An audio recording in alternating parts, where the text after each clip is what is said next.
Boa tarde a todos, aqui é o professor Manfred. Vamos começar a nossa aula de reforço de programação. O assunto de hoje é uso de estrutura de repetição. Vamos trabalhar com a estrutura for. Nesse momento temos 6 pessoas dentro da sala, agora passou para 7, e vamos começar a nossa aula. Todo mundo está me escutando bem? Sim. Sim, bem de boa. Vou compartilhar minha tela, tá? Para começar o nosso assunto.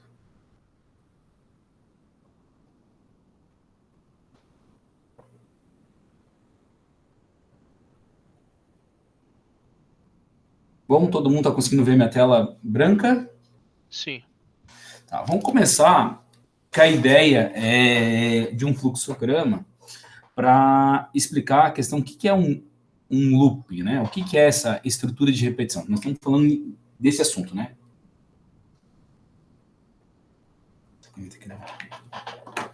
Só trocar de caneta que vai ficar mais fino.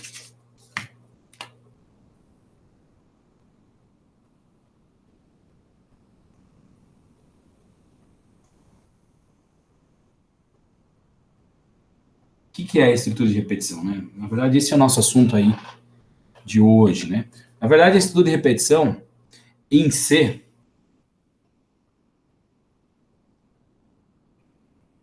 antes nós temos o for, nós temos o while, nós temos o do, while. Nós temos essas estruturas aqui. Então, existem essas estruturas do processo de estrutura de repetição. Hoje, nós vamos estar trabalhando com a primeira estrutura, né? Na verdade, uma das que são mais utilizadas, que é o próprio for, tá? A maioria de todos os algoritmos dá para fazer com qualquer uma delas, tá? Mas alguns fica melhor com for, outras ficam com while e outras ficam com do while, tá? Vamos pensar na questão de um fluxograma, e aí pensando num problema, para fazer um laço, digamos a seguinte problemática. Imprime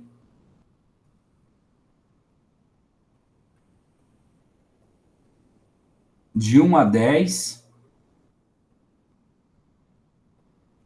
em tela. Então, imprime de 1 a 10 em tela. Tá? Então, essa seria a nossa problemática. Vamos pensar isso aqui na ideia de um fluxograma, né? Então, a minha estrutura de repetição, eu quero necessariamente desenvolver ela de uma forma que me mostre um processo em loop. Então, digamos que eu quisesse imprimir um número, como seria? Então, eu tenho o meu início,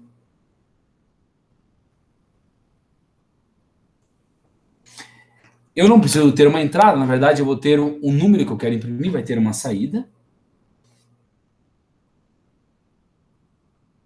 Então, digamos que eu vou chamar essa variável chamado de, eu vou dizer primeiro um processo, né? Vou colocar um processo aqui para inicializar a variável, dizendo que n recebe 1, tá? Primeiro processo. Depois eu vou imprimir em tela, dizendo o seguinte,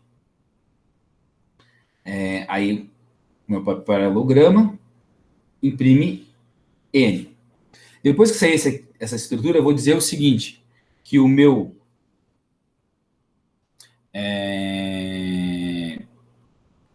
a minha estrutura vai imprimir n, vai receber n mais 1.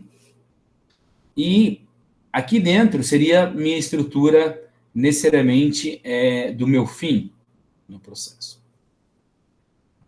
Então, quando eu faço, isso aqui na verdade está tudo num fluxo sequencial, né? O que ele vai imprimir em tela, na verdade, vai ser n que vai ser apresenta 1. Então, na verdade, na minha saída aqui da tela do computador, ele vai apresentar 1. Se eu pegar essa condição que eu tenho aqui que vai para o fim e não mandar mais para o fim, fazer a seguinte situação assim, ó, jogar uma estrutura condicional aqui dentro da seguinte forma. Se n for menor ou igual a 10, Então, se o N for menor ou igual a 10, eu vou tomar uma ação. Aqui. N. Eu vou tomar uma ação. Tá? Essa ação vai ser o seguinte. Se isso aqui for verdade, eu vou dizer que o meu programa vai voltar lá para o início. Que vai ser nessa estrutura. Se for falso essa condição, eu estou dizendo que eu vou para o fim do meu programa.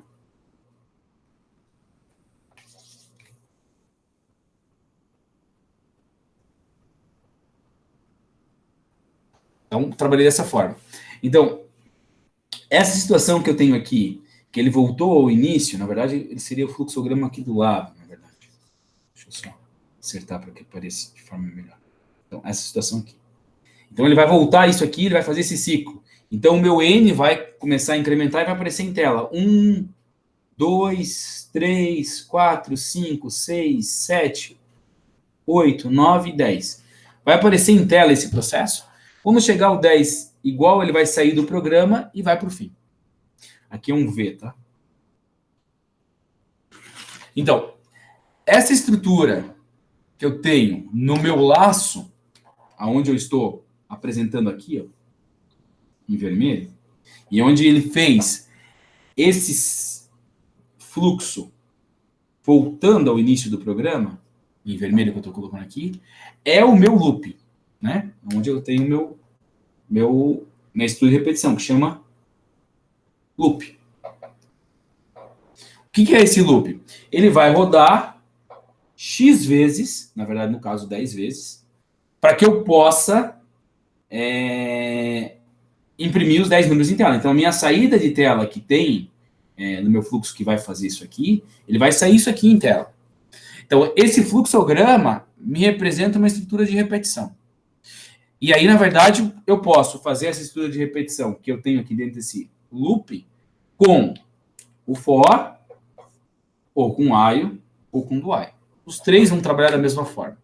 Nesse fluxo que eu tenho aqui dentro, parece muito mais... Se tu olhar assim visualmente, parece que é o do while, mas poderia ser o for também no mesmo cenário. O chat tem uma mensagem ali, eu não li. Ah, sim, estão escutando? Beleza.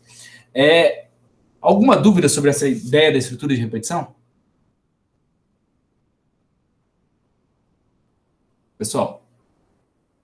Não, tranquilo. Tranquilo. Todo mundo entendeu que o que é uma repetição? É um loop que eu volto numa parte do programa para poder fazer um código. Em vez de eu fazer um fluxo que colocasse 10 vezes imprimindo N1, N2, N3, N4 nesse fluxo, eu estou fazendo ele repetir esse fluxograma através de um laço, que é o meu loop que volta para o início. Se eu voltasse nessa lacuna aqui, inicial, esse aqui, o que aconteceria no meu código?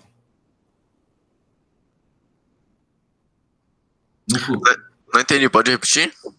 Se eu pegasse na minha estrutura, em vez de eu apontar para a minha saída de dados, eu apontasse para onde eu defino N recebe 1. O que aconteceria com o meu código? Ele ia contar 1 toda vez?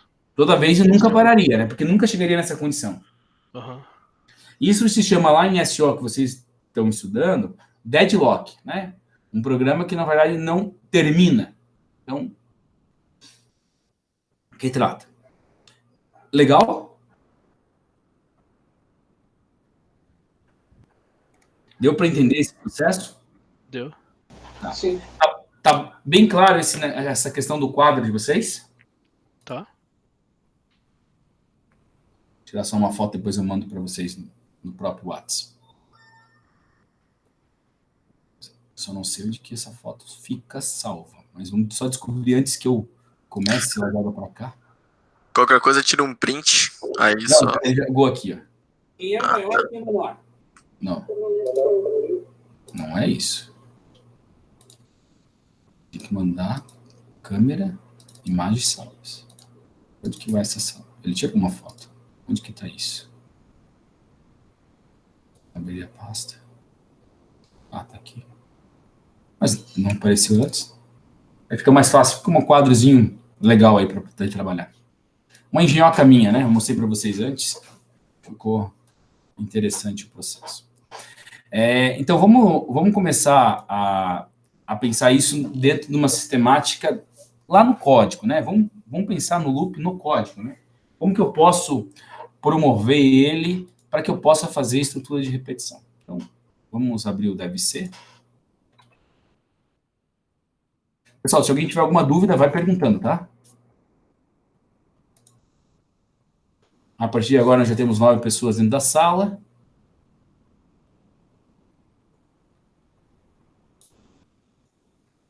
Então, salvar como...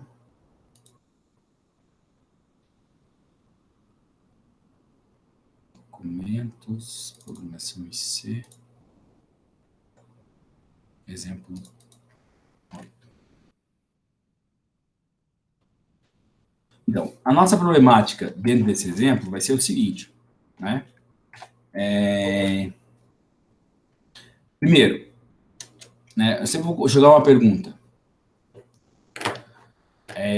Para que eu possa fazer no contexto de uma sistemática melhor e aí trazer uma estrutura mais eficiente dentro desse processo. Então, olha só, a minha pergunta é o seguinte: como posso reduzir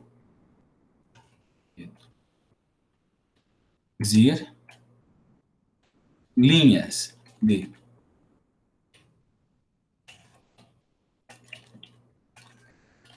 códigos? Como posso reduzir linhas de código? Essa é a nossa pergunta aí, né? Por que reduzir, né? Por que a palavra reduzir faz parte do nosso contexto, né? Lembra que eu fiz uma brincadeira com vocês de pedir para digitar em tela 100 números? Lembra disso, pessoal? Aham. Tá. Isso dá um bom trabalho, né? Imagine quantas linhas seria para fazer imprimir 100 números em tela.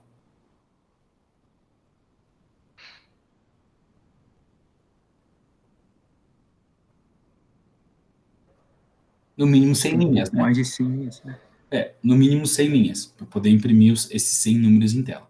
Então, como reduzir linhas de código? Então, aí vem nosso assunto, né? Que se chama estrutura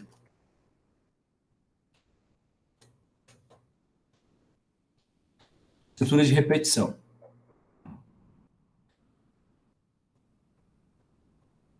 Então, a estrutura de repetição, nosso famoso loop, né? Que vai fazer esse processo de tempo. Em Seance, nós temos o for, o while,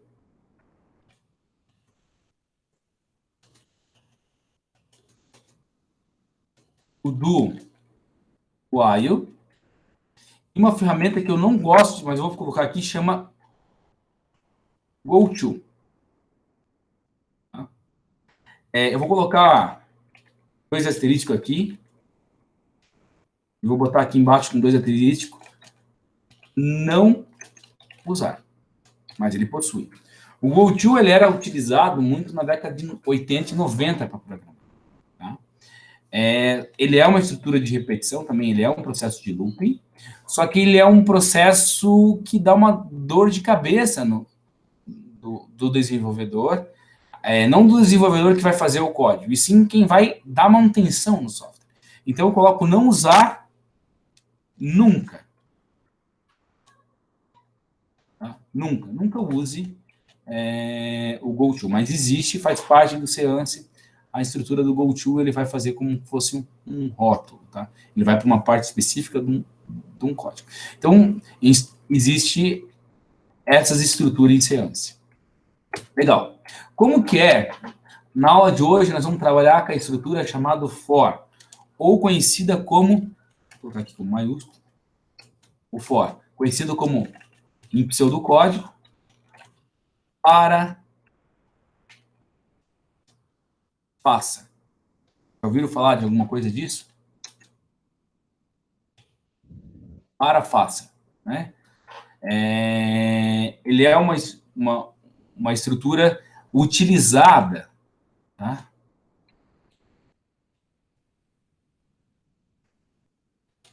Muito para a contagem de dados.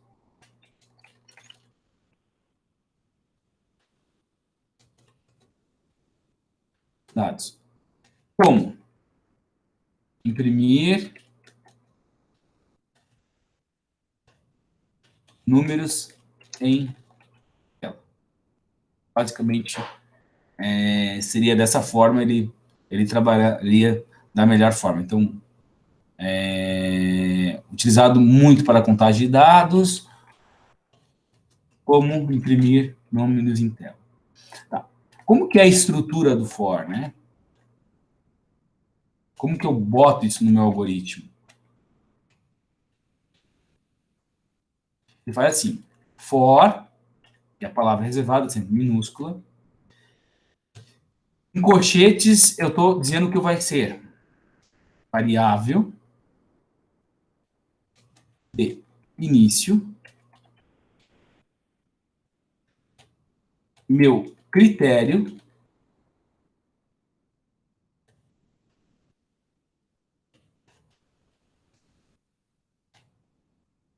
e meu contador. Vai ser como que eu vou contar, né? O meu passo, né? Que eu vou estar utilizando esse processo. Eu abro colchetes, aqui dentro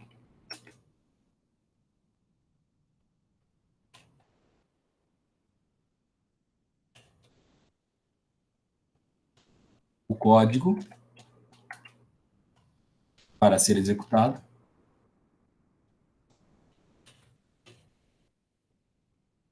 E aí fecha o meu laço. Então, na verdade, essa é a minha estrutura do meu for. Tá? Vamos pensar numa problemática que eu acho bem interessante. Na verdade, nós podemos trabalhar com a ideia do próprio imprimir 10 números em tela, como que eu mostrei no fluxograma, para que possa representar essa problemática. Então, imagine assim, nosso exemplo, né?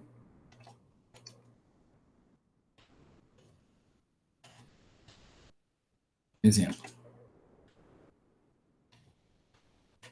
Como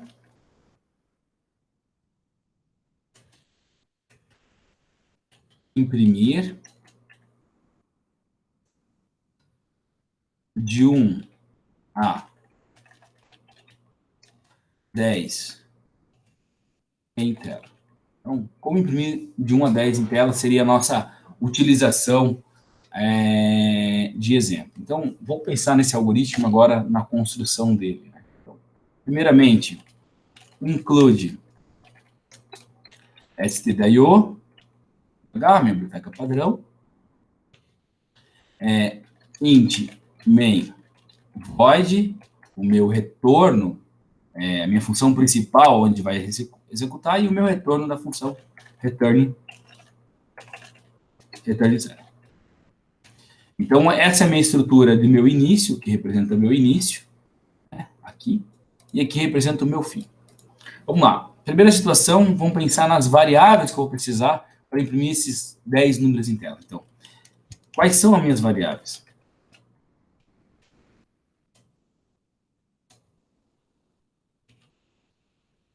Quais são as minhas variáveis? Então, a primeira seria índice. Esse índice me representa que eu vou estar utilizando para o meu for processar, referente a isso. E, necessariamente, mais nada. Não preciso mais ter variável, porque o meu problema é só para imprimir. Eu tenho entrada de dados. Quais são as minhas entradas de dados? Na verdade, nesse exemplo, eu não tenho. Tá?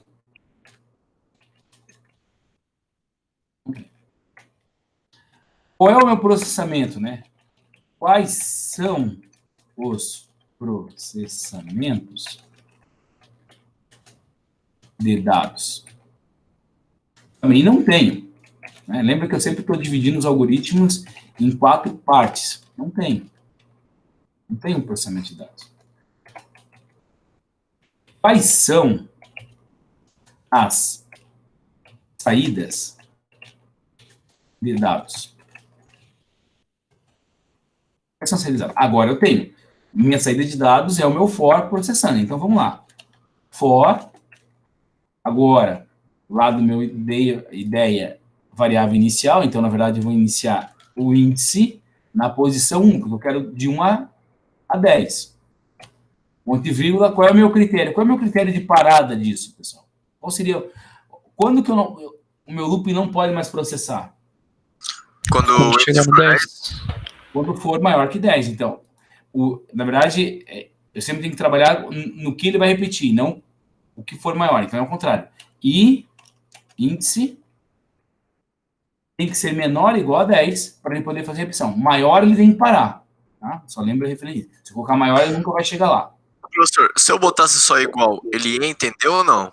Índice igual a 10. Para ele, na verdade, se eu colocasse índice igual a 10, ele entraria nenhuma vez dentro dele, tá? Mas se colocasse diferente de 10, quando chegasse em 10, ele pararia. Ah, beleza. Entendeu?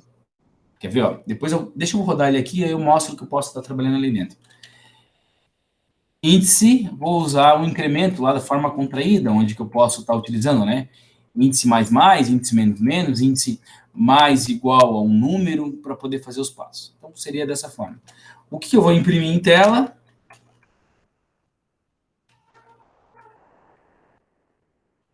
printf, %i, vou fazer uma vírgula aqui dentro, só para dizer que eu vou colocar o meu índice.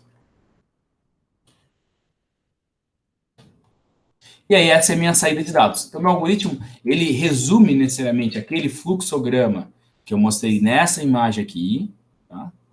Ele é resumido referente a essa estrutura que eu tenho aqui. Uma variável, que é meu índice, o meu índice que vai incrementar e eu vou imprimir ele. Basicamente isso. Tá? Vamos rodar ele para ver se vai funcionar, só para ter certeza.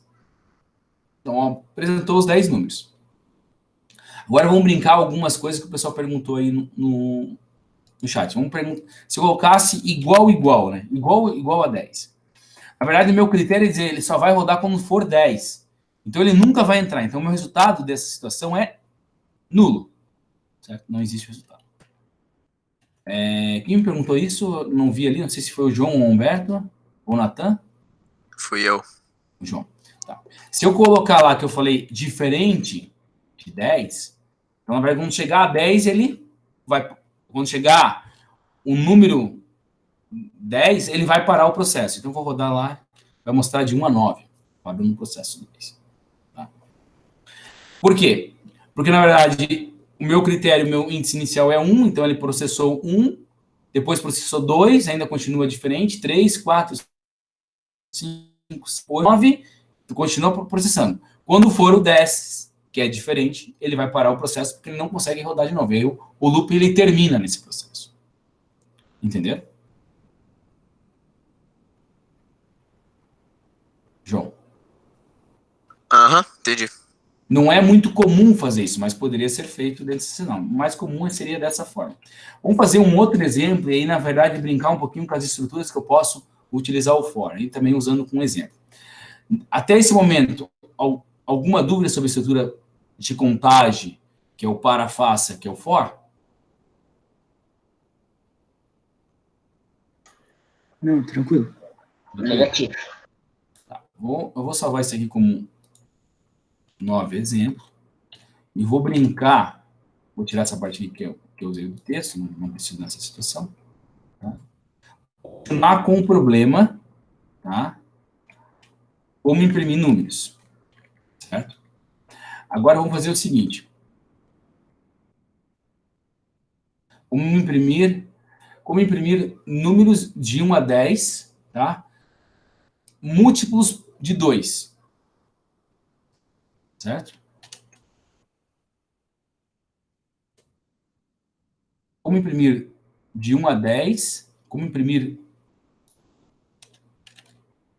múltiplos de 2 no intervalo de 1 a 10.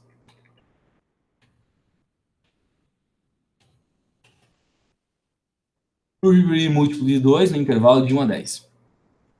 Vamos lá, essa é problemática. Mesma situação. Como que eu faria para ele imprimir múltiplos de 2? Quais são os múltiplos de 2 de 1 a 10? Vamos pensar primeiro na situação. 2, 2, 4, 4, 6. 6, 8 e 10. 2, 4, 6, 8 e 10. Perfeito. Esses são os múltiplos. Eu tenho algumas formas de trabalhar com isso. A primeira forma de exemplo seria usar uma estrutura condicional aqui dentro e dizer o seguinte: índice porcento 2 igual a zero. Ele só vai imprimir o que for múltiplo de 2. Se eu quisesse múltiplo de 3, se eu quisesse múltiplo de 4, se eu quisesse múltiplo de 5, eu só mudo o número aqui dentro, correto? Sim. Isso. Olha aí. Então, múltiplo de 2, 2, 4, 8 e 10. Legal, essa é uma estratégia interessante. Agora vamos fazer uma estratégia um pouco diferente, da seguinte forma: eu não vou usar a estrutura condicional. Eu sei que o intervalo é aquele intervalo que eu tenho ali. Só vai seguir como outro exemplo, chamado V2. Professor, Pode falar. tem alguma outra fórmula para saber se o número é múltiplo de outro ou é só essa aí mesmo? Essa. É só essa, não tem outra? Descobrir ele só é essa. Aham. Beleza. É o resto da divisão. Beleza. Agora eu quero que o meu intervalo apareça os números 2, né? O múltiplo de 2 é 2, 4, 6, 8 e 10, certo? Então, eu vou usar agora uma estrutura um pouco diferente. O meu índice vai começar em 2, certo? Meu índice vai até 10, perfeito, vai dar o intervalo. Só que aqui o meu passo, que na verdade que é o meu contador, não vai ser mais isso, vai ser índice recebe índice mais 2. Isso aqui é na forma contraída, que é igual, né, vou colocar aqui entre comentário, que é igual a índice recebe índice mais 2. É a mesma situação. Tá? Então, só para que vocês tenham essa concepção que eu posso fazer dessa forma aqui, que é a forma contraída. Tá bom? E olha só, eu não estou descobrindo se são múltiplos de 2 ou não. Eu estou imprimindo o que eu defini que deve ser impresso. Olha lá. Imprimindo 2, 4, 6, 8 e 10. De uma forma sistemática diferente. Se o professor colocasse índice igual a 1, ele ia imprimir os ímpar daí. Eles iam imprimir os ímpares. Se eu colocasse o índice igual a 1, ele imprimiria os ímpares. Entenderam? Por isso eu coloquei que ele inicia em 2. É uma forma de estar fazendo o mesmo intervalo de uma outra estrutura. Legal? Tem mais uma coisa que eu gostaria de que mostrasse ainda dentro da estrutura de repetição, seria o seguinte. Vou salvar como, vou chamar isso aqui de código 10, exemplo 10. Lembra que nós usamos o break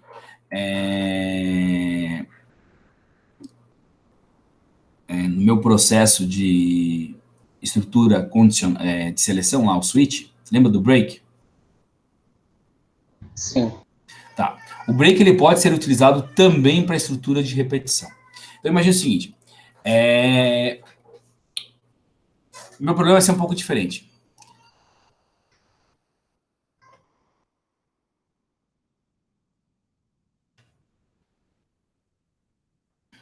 O problema vai ser um pouco diferente. Deixa eu pensar como fazer.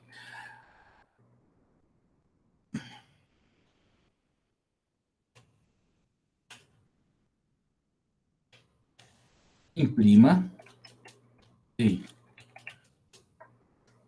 tela os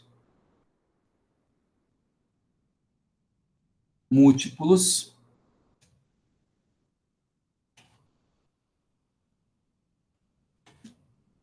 de Imprima em tela os múltiplos de 2. Quando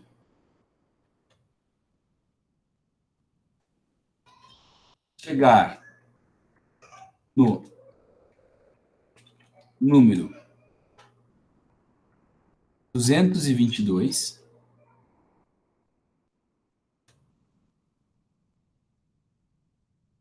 pare. Chegar ao número 222, pare.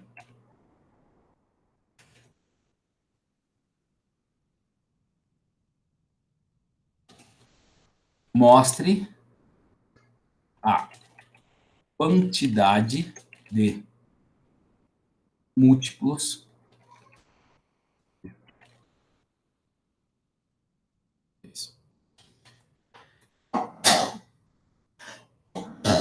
só um pouquinho, desculpa.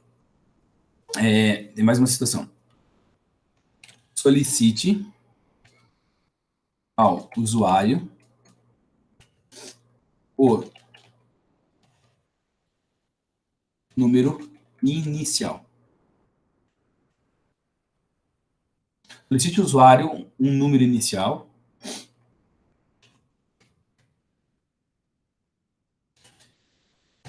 Imprima em tela os múltiplos de 2 até quando chegar no número 222.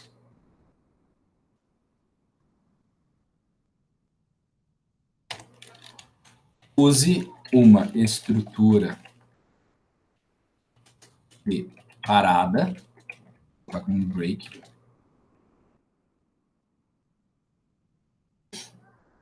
Tá? Use uma estrutura de parada, break, para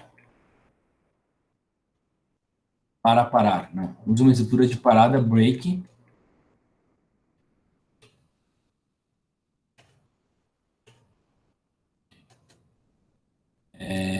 eu estou montando o programa agora, tá? Só para que eu quero que mostre referente a isso.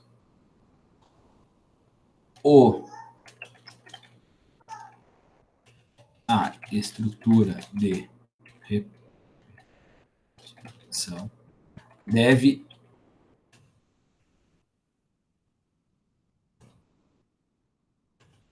ir até 1000.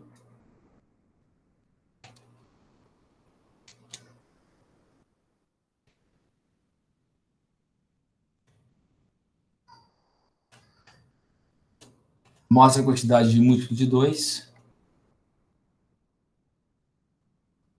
no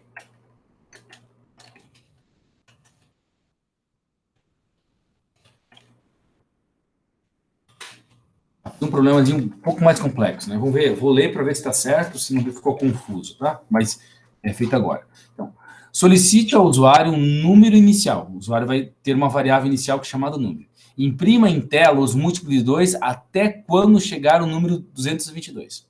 Use uma estrutura de parada para parar no número 222. A estrutura de repetição deve ir até o número 1000. Mostra a quantidade de múltiplos de 2 no intervalo. Então, na verdade, eu tenho algum problema mais complexo, até porque eu quero trabalhar com vocês com mais algumas outras coisas dentro desse cenário. Todo mundo entendeu qual é esse problema?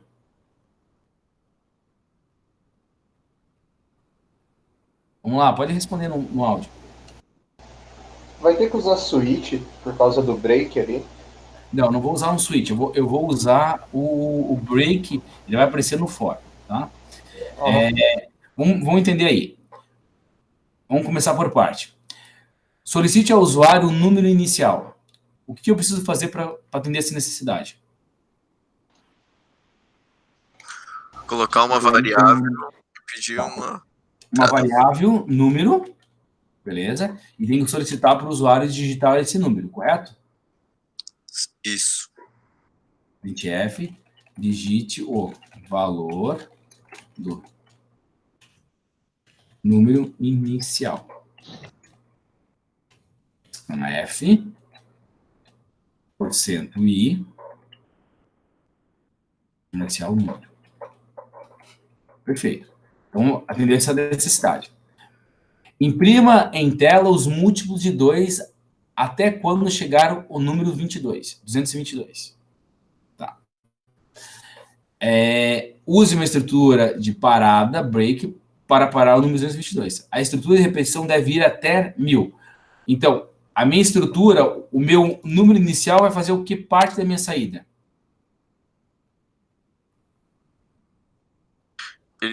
Vai ser igual ao índice ali?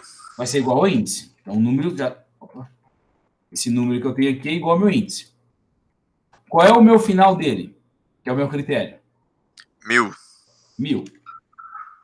E qual é o meu passo dele, que na verdade... Isso aqui eu vou tirar fora. Qual é o meu passo? 2. Meu passo é 2. Eu quero os múltiplos de 2 até ele. Tá, legal. Se eu mandar imprimir dessa forma, eu pedir para um número digitar, ele vai imprimir todos os números 2 a partir do meu índice inicial. Correto? Sim. Tá. Mas múltiplos de 2, eu não posso ter o número 1, correto? Correto. A pessoa digitar o número 1, não vai acontecer isso. Então, eu preciso desse número ter um critério de verificar se ele é par ou ímpar para alterar esse número, correto? Aham. Então, aqui no meu processamento, eu vou ter uma condição assim, ó. If, se número porcento 2 for igual a 0, diferente de 0, na verdade. Vai fazer o seguinte. Número vai receber número mais 1. Isso eu vou transformar o número em um número par. Tá claro para todo mundo? E se ele digitar 0? Boa. Se ele está 0, na verdade, eu não poderia ter isso. Então, nós vamos ter que ter um outro critério. Então, na verdade, se ele for diferente de 0, ele vai entrar na situação. O 0, na verdade, porcento 0, ele não vai entrar nessa condição. Ele vai considerar que o resto é 0. Tá? Podemos até tentar aqui, deixa eu só ver, mas vai considerar como 0. O início começou com 0, tá vendo? Porque 0 dividido por 0 é 0. É par. Então, não preciso me preocupar com isso. Perfeito. Então, já consegui resolver meu problema para ele definir os números múltiplos 2. Agora, eu tenho um outro caso, né? Use uma estrutura de parada para parar no número 222. Então, quando chegar o 222, e aí eu vou estar fazendo uma seguinte situação. If, bem aqui dentro da estrutura de saída. If, índice, for igual a 222, eu vou usar o comando chamado break. Ô, professor. Professor, o índice tá errado ali, ó. Tá errado 2 vezes. Isso. Fechou. Então, quando ele achar o número 222, ele vai jogar esse comando break. Esse comando break, ele vai parar esse loop antes de chegar no final. Entenderam? Porque o break já apareceu para vocês. Ele é uma parada, mas eu posso colocar uma condição nele para aparecer fora. Então, imagine o seguinte. Colocar 100 aqui dentro. Então, ele parou em 222.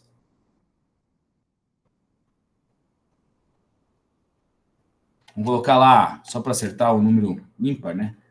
101. Parou em 222. Ok. No meu algoritmo, ele está pedindo o seguinte. Solicite ao usuário um número inicial, imprima em tela os múltiplos de 2 até quando chegar o número 222. Use uma estrutura de parada, break, para parar no número 222. Perfeito. A estrutura de repetição, na verdade, eu tenho que colocar o seguinte, né? ficou meio confuso. Solicite ao usuário o número inicial, imprima em tela os múltiplos de 2 até 1000.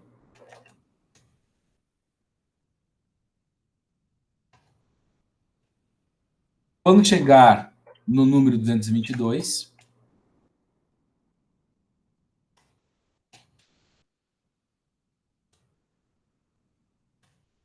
use uma estrutura de parada. Use uma estrutura de parada para parar o número 222. Use uma estrutura de parada, break.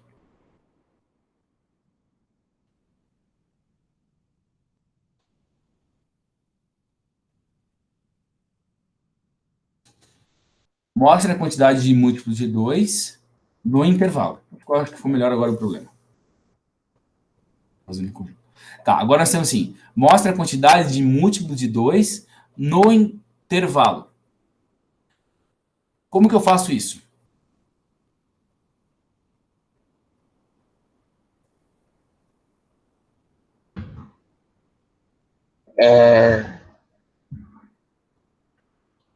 A gente cria mais uma variável chamada total.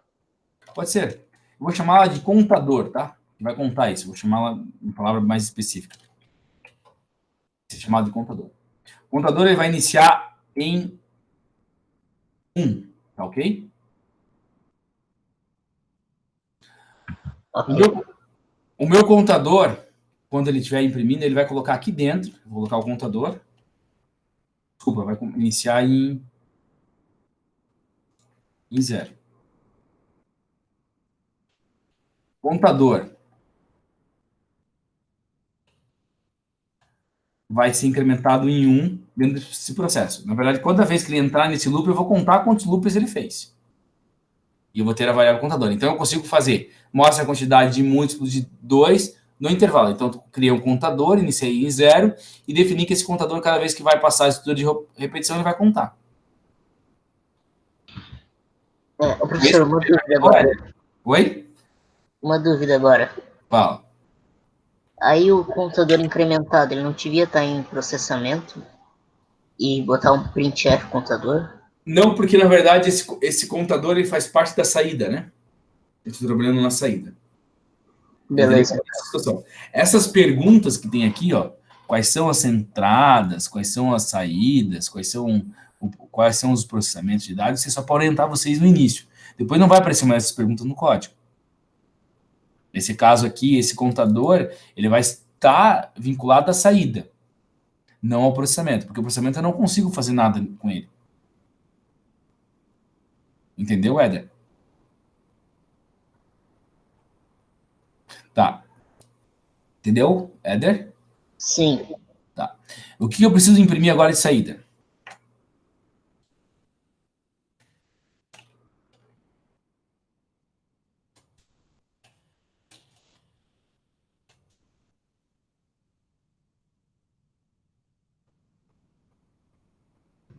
Múltiplos. Os múltiplos já estou imprimindo e mais o contador, né? O número de Mais. vezes porcento i, contador. Vou dar um /n para pular a linha no outro cenário, porque ele vai mandar na tela. E também vou só isso aqui. Ficou um pouco mais complexo. O professor escreveu contador. Obrigado. Tá. Valeu. Fechou? Vamos rodar ele para ver como vai acontecer. Me dê um número qualquer aí. Um número grande, tá? 1000. 1000. Número de contagem apareceu uma vez. Como isso?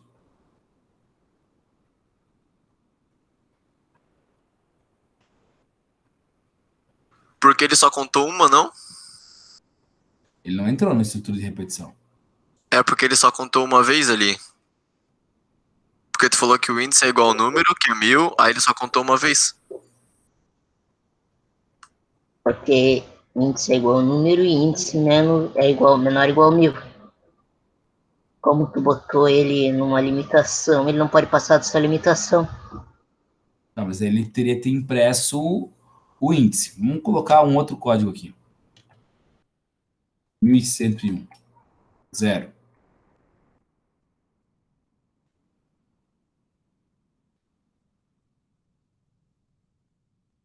No 1000, né?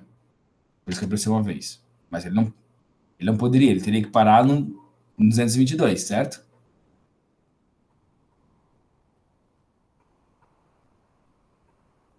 Ou tô errado?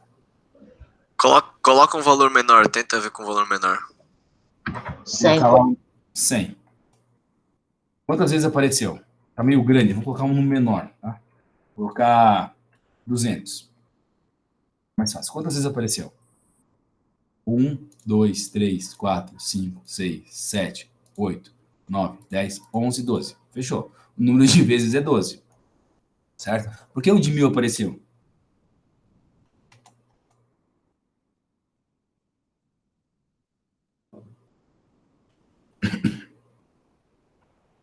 Alguém consegue deduzir? Porque isso, na verdade, eu não estava pensando, mas o Éder deu um número e acabei tendo um conhecimento para vocês passar aí. Por que entrou no 1000? Porque ele ninguém. tá aqui, o índice é igual ao número, então deu um valor para ele, então contou uma vez. Contou uma vez, porque o índice, na verdade, ele está contando, ele está imprimindo, né? A única forma de não contasse isso era que fosse ao contrário. Digamos, se aqui eu jogasse para cá, e aí eu mandasse 1000, aí ele não vai aparecer, ó. Tem que salvar, eu acho.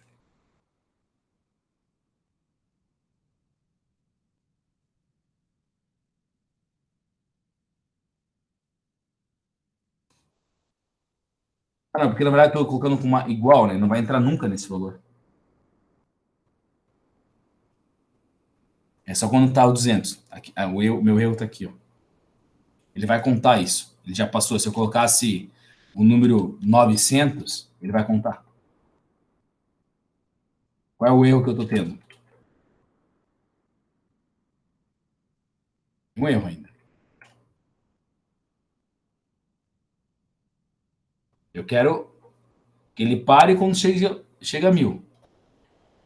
222. Eu tenho que colocar o critério aqui menor ou igual a 222. Tá certo, pessoal? Aham. Aham? Não, né? Não tá certo? Não, porque na verdade ele vai parar tudo, né? Se eu colocar 100, ele já parou. Se eu colocar 300, ele vai contar. Tá certo, meu símbolo? Teria que ser maior que 222. Todo mundo concorda? Sim. Não é só botar o print dentro do if. Na verdade, é que eu não estou querendo pôr... é que eu quero vocês utilizar a estrutura break dentro dele, tá? Dentro do for. Eu poderia usar aqui para ele imprimir naquele intervalo, né? Se tivesse naquele intervalo, só imprimiria aquele intervalo. Sim. Mas, na verdade, ele vai continuar rodando o for, mas só ele vai parar quando estiver nessa situação. Então, digamos, se eu colocar 1000 aqui dentro agora, ele não vai apresentar nenhuma vez. Mas se eu colocar lá 200, ele vai aparecer 12 vezes, que é o meu intervalo correto. Porque agora ele está dizendo que é maior que 2000. Todo o valor do índice que for maior que 222, ele vai parar. Ele não vai deixar executar o código. Se eu pôr esse código para cima, é a ideia da sequência, né? Então, eu tenho uma ideia de sequência. Então, se eu boto para cima e digito lá o número 1000, ele entrou uma vez, ele vai aparecer uma vez sempre, porque ele parou no de baixo. Você tem que tomar muito com a ideia da sequência de como você vai colocar o código. É como se fizesse uma receita de bolo. Não sei se você lembra das primeiras aulas lá. Eu falei, construa uma receita de bolo, uma receita de pipoca, né? Imagine se eu colocar a pipoca no fogão antes de ter a panela. O que acontece? Vai se queimar tudo. Não, a pipoca vai ser espalhada no fogão e não vai ser concentrada dentro da panela, né? Você vai decatar depois. É a mesma situação aqui. Eu preciso ter uma sequência lógica do meu algoritmo para promover a minha estrutura de repetição. Ô professor, ali na linha 23, não deveria ser maior ou igual? Porque, na verdade, eu quero que até seja 222, né? Mas, por exemplo, roda o programa e digita 1. Digitar 1. É.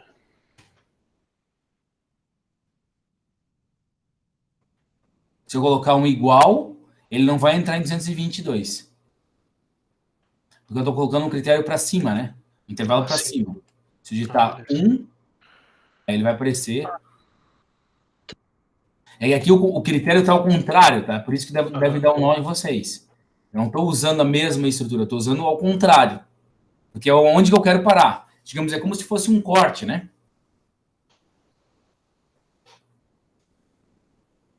Entenderam? Ali tá dizendo que quando o índice for maior que 22, ele vai parar. Isso, quando for maior que 222, ele vai parar. O for não vai ser executado.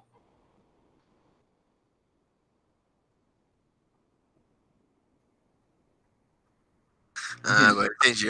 Entendeu?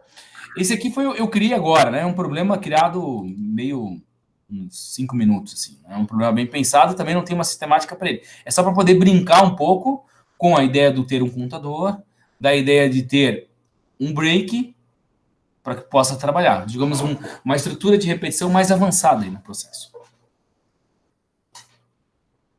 Ok? Vamos fazer um exercício? Pode ser? Vamos. Pode ser.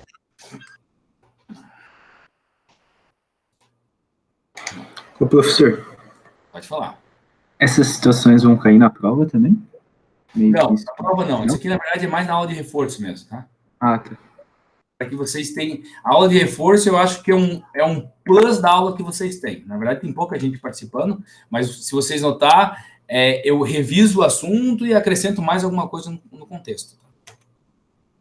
Eu cheguei a comentar sobre o break dentro do cenário, mas vocês não fizeram nenhum exercício que usou break, né? Nas aulas. Agora eu estou mostrando para vocês que está aparecendo dessa forma. Ok? Entendeu? Beleza. Obrigado. O exercício de agora para vocês fazerem, eu vou dar 5 minutinhos, estamos quase no finalzinho já do cenário. Um exercício simples, né? Eu quero que vocês imprimam em tela uma série de um dado, né? Então, talvez seja um pouquinho mais difícil aí. Vamos pedir uma... Que série que vocês conhecem? Conhece a série de Pitágoras? Não. Tá. Isso aí seria mais questão da prova. Vamos pegar aqui o que é uma série de Pitágoras? Vamos abrir o quadro aqui.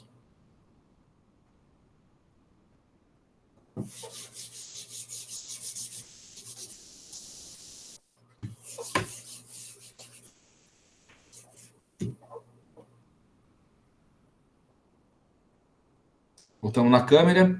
Tá. O que é uma série de Pitágoras? Então, Pitágoras é da seguinte situação. Eu tenho um número. Lembra das bolinhas do Pitágoras? Ele vai dizer que é a questão do triângulo. Então, eu tenho uma bolinha. Depois, esse é o primeiro número, que eu tenho 1. Depois, eu tenho 2. Depois, eu tenho 3. Depois, eu tenho 4. Depois, eu tenho 5. Então, na verdade, aqui eu tenho um triângulo, correto? Que todo... Tá. Como seria a série? A série é o seguinte, eu sempre vou contar o número de bolinhas. Então, primeiro passo, eu tenho 1, que é a minha bolinha. Certo? Depois eu tenho o meu segundo número, que seria o segundo número da série. Então, o primeiro número da série é igual a 1. O segundo número da série é igual à soma de todas as bolinhas, que eu tenho 3.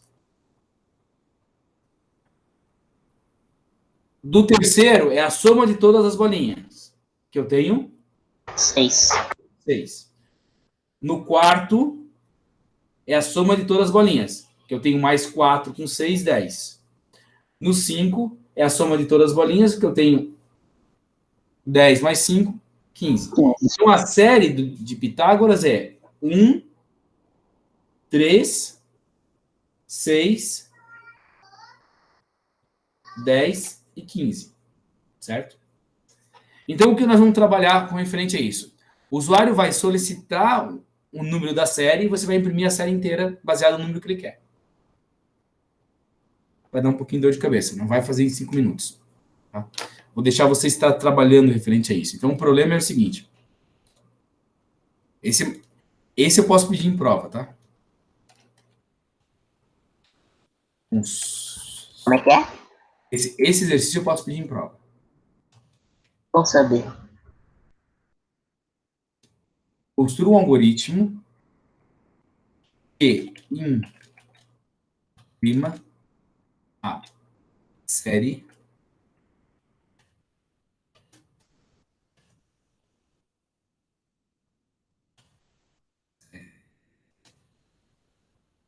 Mas essa série aí de Pitágoras vai infinito ou vai até um valor? vai infinito, vai infinito. Na verdade, você diz quantos números você quer e ela vai imprimir isso.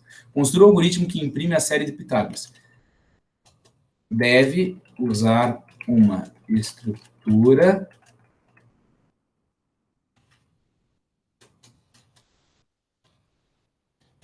repetição.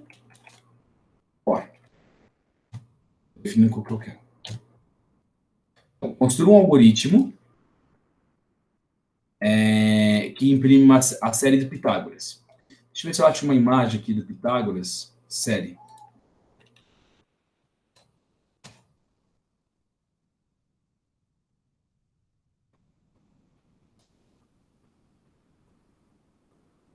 É série de Pitágoras, é isso mesmo. Imprime a série de Pitágoras, o que for. Eu vou deixar a estrutura inicial aqui dentro.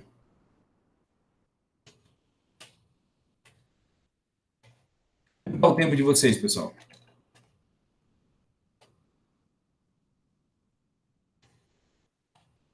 Oi? Como está o tempo de vocês? O pessoal que está aí deixa eu voltar aqui. Tem gente de Joinville? Aham, eu sou de Joinville. Todos são de Joinville que estão aí? Tem gente de Araguá? Eu sou de Araguá. Eu sou de Araguá. Então, na verdade, agora são 18 e 2, tá? Eu acredito que vocês vão levar um pouquinho mais de tempo referente a isso.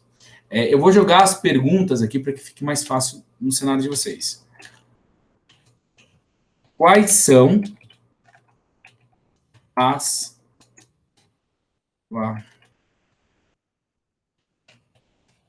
Quais são as variáveis? Primeira pergunta.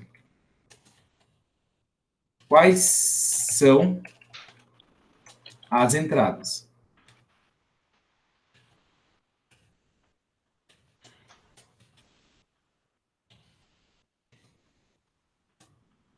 Qual é o processamento dos dados? E qual é a saída? Quais são as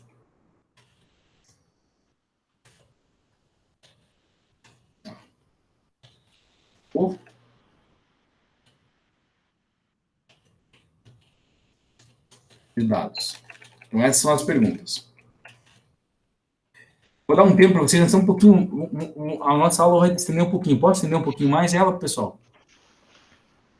Pode. Sim. Pode. Eu vou dar 5 minutos para vocês pensar numa série de Pitágoras, baseado na estrutura que tem. É um for que vai estar colocando. Lembre como vai fazer a questão da soma. Depois eu corrijo com vocês, tá bom? Pode ser? Pode. Sim. Vou colocar um temporizador aqui, peraí.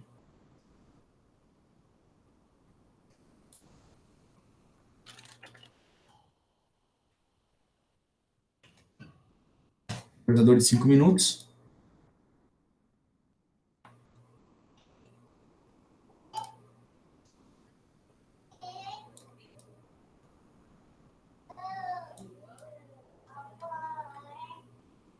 Tá, 5 minutos iniciando aí. Vocês têm 5 minutos para tentar fazer esse exercício. Tente fazer, tá, pessoal? Fico no aguardo aí.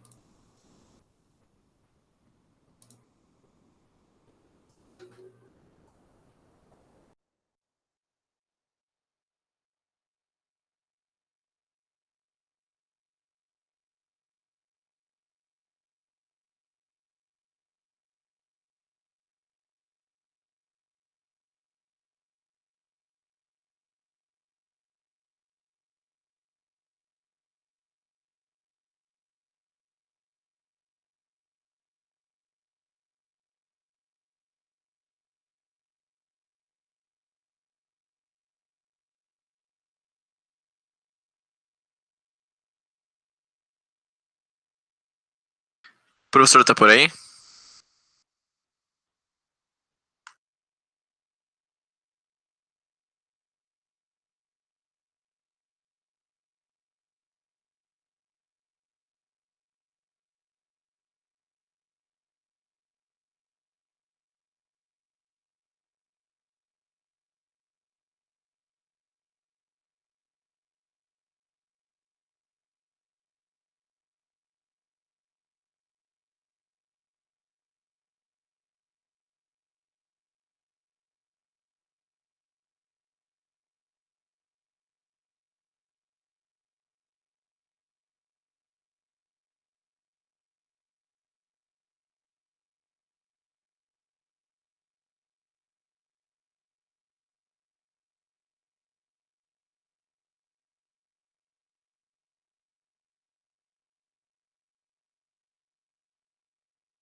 Bom, pessoal, conseguiram? Chegaram o próximo? Acho que deu certo aqui. Tá, Eu ainda estou construindo. conseguiu, Éder? Não, ainda estou na construção. Tá, vamos lá. Vamos construir junto aí, até para poder finalizar a nossa aula de reforço. Quais são as variáveis para esse problema? O número que o usuário vai definir, vai escolher. Int, número, todo mundo concorda. Que mais? E o índice para contar? O índice para contar. A princípio, eu acredito que seja esses duas variáveis, mas acho que talvez possa precisar mais. Vamos lá. Quais são as entradas? Printf, digite um número. Okay? Esse número que eu vou usar para a série. F, porcento I comercial, número. Perfeito? Qual é o processamento? No meu caso é só saída, não vou ter processamento aqui dentro, então não tem. Qual são a minha saída? Quais são as saídas de dados? A série, né? Pessoal? Isso aí. Tá. Então a série é composta da seguinte forma. A saída eu vou usar através de um for, que inicia em índice, inicia em 1, que a série começa em 1. Índice menor ou igual ao número que a pessoa digitou. Correto? Sim. E índice mais. Lá no meu quadro, o que o índice vai controlar?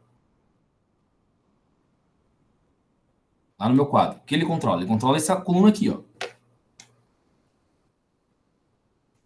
Certo? Contagem. O for vai contar 1, 2, 3, 4, 5. Eu tenho que imprimir essa informação aqui dentro. O que variável vai faltar dentro desse cenário para que eu possa processar isso? A série? Vai faltar uma variável que é a série. Vou chamar ela de Pitágoras aqui.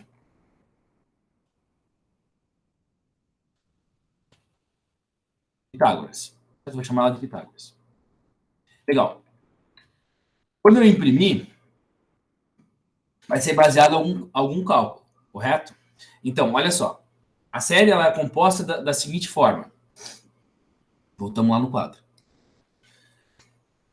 Como que eu sei que isso aqui é 2? Como que eu sei que isso aqui é 3?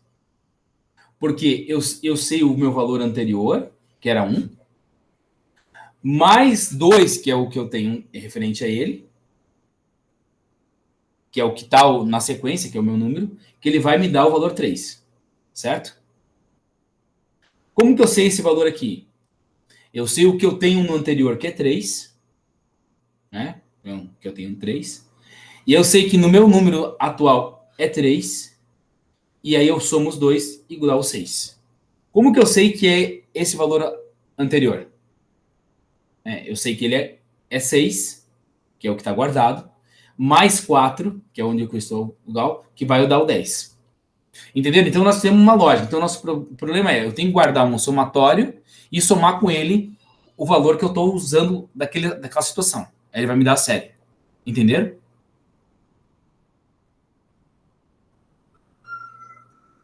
Pessoal? Sim. Tá. Voltamos ao código. Então, a minha série Pitágoras, ela tem um valor nesse momento. E ela vai receber o valor que é o índice inicial. Então,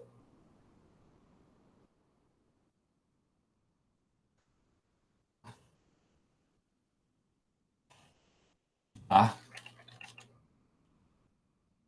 Pitágoras vai receber índice. Todo mundo concorda? Aham. Sim. Vai receber índice. Só que meu índice é 1 nesse momento, na primeira situação. Mas eu não teria que guardar o valor do Pitágoras anterior? Sim. Pitágoras recebe mais índice. Então aí ele passa a ser 1. Eu guardei o anterior. Certo? Meu Pitágoras tem que iniciar em qual? Em 0. Tá claro isso, né? Que 0 é neutro. Então, 0 mais 1 dá 1, a primeira série é 1. Passou para o índice 2. Na série ele está com 1 lá, né? Que está guardado. 2 mais 1 dá 3, guarda a série. Entenderam? Está no índice 3. A série está com 3 lá guardado. 3 mais 3 dá 6. Guarda a série. Agora eu só preciso imprimir a série. Printf.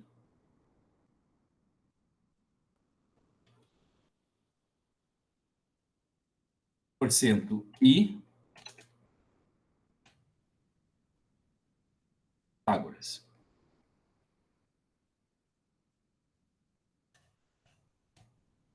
Só imprimir a série.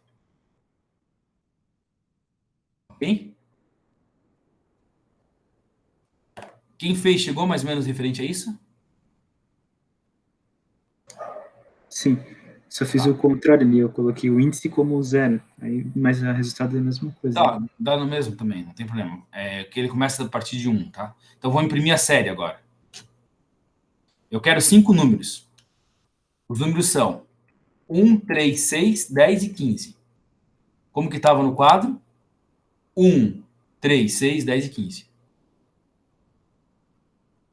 Né? Então, 1, 3, 6, 10 e 15. Agora, o meu algoritmo tá validada a situação, então eu posso pedir a série qualquer ela. Eu quero a série de Pitágoras de 25. Vai mostrar a série de 25 de Pitágoras. Essa série de Pitágoras é como que fizeram as pirâmides, tá?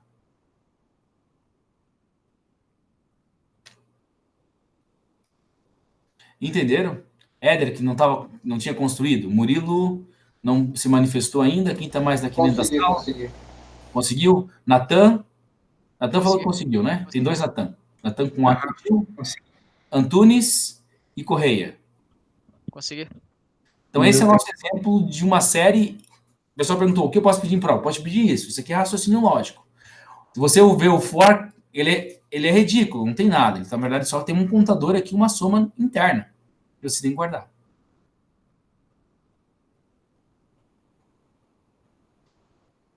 Legal? Dúvidas? O professor vai passar exercício sobre for? Eu vou passar uma lista gigante ali de 30 exercícios já no grupo do WhatsApp, junto com os códigos e com a aula gravada. Beleza, então. Tá?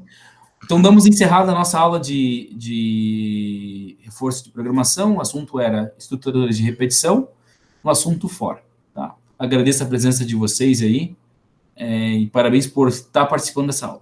Tá bom? Valeu. Tamo junto. Até. Valeu.